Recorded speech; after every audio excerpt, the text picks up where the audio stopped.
దినములు శోధిస్తూనే ఉన్నాడంట.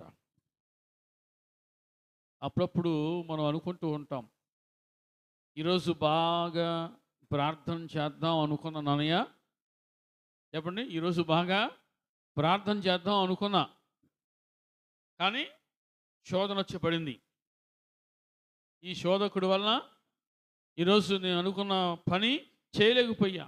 ఈ శోధకురాల వల్ల నేను అనుకున్న పని చేయలేకపోయిందన్నా. ఇదిగో నేను ఈరోజు బాగా ప్రార్థనలో గడుపుతాం అనుకున్నాను, కానీ ప్రార్థన చేయలేకపోయాను. ఎందుకంటే ఈరోజే నాకు శోధన వచ్చింది. ఇంకొన్ని సందర్భాల్లో నువ్వు ఏ రోజైతే బాగా ప్రార్థన చేస్తావో, చెప్పండి, ఆ రోజే ఎక్కువగా శోధించబడతావు. ఏ రోజైతే నువ్వు బాగా ప్రార్థనలో నలగాలని, ప్రార్థనలో గడపాలని నువ్వు అనుకుంటావో, ఆ రోజే నువ్వు శోధించబడతావు. ఏ రోజైతే నువ్వు ఎక్కువగా ప్రార్థన చేస్తావో, ఆ రోజే నువ్వు ఎక్కువగా శోధించబడే అవకాశాలు ఉన్నాయి.